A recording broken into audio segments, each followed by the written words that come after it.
राधे राधे। जब भी संसार में प्रेम और त्याग की बात होती है तो सभी की जुबां पर बस एक ही नाम आता है, राधा और कृष्ण। राधा कृष्ण का प्रेम सभी आसक्तियों से परे था। अगर कृष्ण राधा के साथ नहीं होते थे तो एक दूसरे से जुदा भी नहीं थे। यही वजह है कि आज भी हम जब भी कृष्ण का नाम लेते हैं तो राधा के नाम के साथ ही लेते हैं। जैसे कि राधा कृष्ण। कहा जाता है कि श्री कृष्ण को केवल दो ही चीजें से सबसे ज्यादा प्रिय थीं।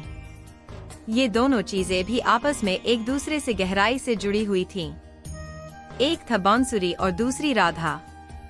कृष्ण की बांसुरी की धुन ही थी जिससे राधा श्री कृष्ण की तरफ खिंची चली गई थी, और राधा की वजह से श्री कृष्ण बांसुरी को हमेशा अपने पास ही रखते थे।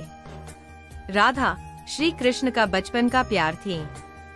श्री कृष्ण जब 8 साल के थे तब दोनों ने प्रेम की अनुभूति की। वृंदावन में राधा कृष्ण का बचपन साथ बीता। भगवान श्री कृष्ण ने राधा से पहली बार तब अलग हुए जब मामा कंस ने बलराम और श्री कृष्ण को आमंत्रित किया।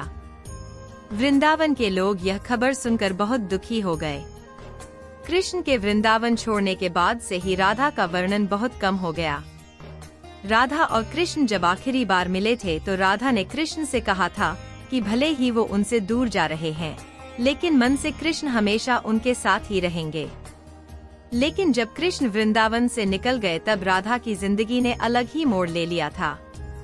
श्री कृष्ण ने वृंदावन से अलग होते हुए राधा से वादा किया था कि वो वापस जरूर आएंगे। इसके बाद कृष्ण मथुरा चले गए। कंस और बाकी राक्षसों को मारने का अपना काम पूरा किया। राधा ने कई सालों तक अपने प्रेम का रास्ता निहारा, लेकिन कृष्ण वापस नहीं लौट सके। लेकिन विधि का विधान कुछ और ही था। राधा की शादी एक यादव से हो गई। राधा ने अपने दाम्पत्य जीवन की सारी रस्में निभाईं। वहीं दूसरी तरफ श्री कृष्ण ने अपने संसारिक कल्याण के लिए कर्तव्य निभाए। देवी रुक्मिणी से विवाह के बाद कृष्ण काफी समय तक द्वारका रहे और प्रजा की रक्षा की। इसके बाद श्री कृष्ण द्वारकाधीश के नाम से लोकप्रिय हुए, लेकिन उसके बाद उन्हें वापस वृंदावन जाने का मौका नहीं मिला। विधि के विधान को आज तक कौन बदल पाया है। एक वक्त ऐसा आया जब राधा एक बार फिर श्री कृष्ण से मिली। राधा कृष्ण की नगरी द्वारिका जा पहुंची और वहां उन्होंने कृष्ण की देवी रुक्मिणी और सत्यभामा से विवाह के बारे में सुना। लेकिन वह दुखी नहीं हुई, क्योंकि उन्हें पता था उनके कृष्ण ने अपना कर्तव्य निभाया है। राधा के पहुंचने पर जब कृष्ण ने देखा तो दोनों बहुत प्रसन्न हुए, लेकिन उनके पास एक दूसरे का हालचाल पूछने के लिए शब्द नहीं था। दोनों संकेतों की भाषा में एक दूसरे से काफी देर तक बातें करते रहे। शास्त्रों में वर्णित है कि राधा जी को कान्हा की नगरी द्वारिका में कोई नहीं पहचानता था।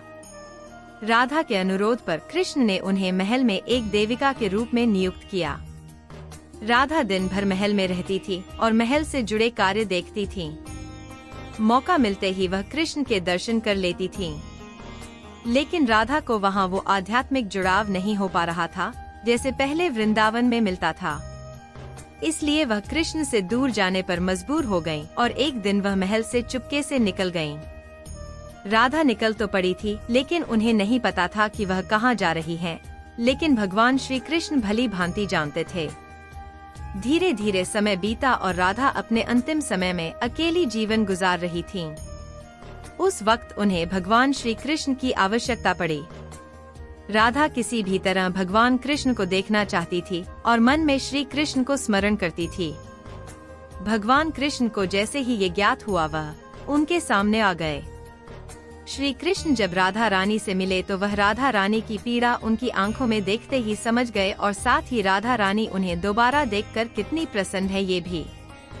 लेकिन ये समय राधा का आखिरी समय था अपने प्राण त्याग कर दुनिया को अलविदा कहने का। राधा का अंतिम समय था ये श्री कृष्ण को अच्छी तरह पता था।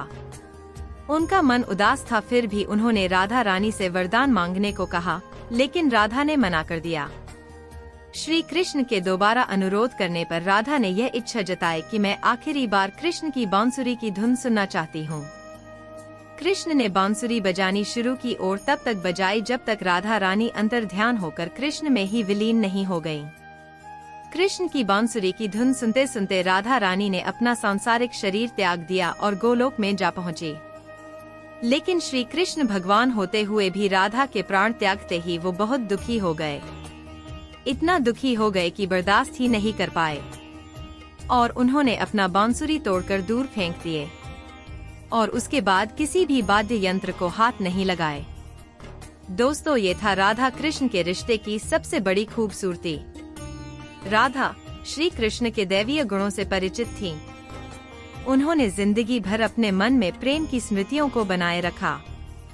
दोस्तों, आज का वीडियो कैसा लगा कमेंट करके जरूर बताएं। अगर वीडियो पसंद आया होगा तो चैनल को सब्सक्राइब भी कर दीजिएगा। वीडियो को अंत तक देखने के लिए धन्यवाद।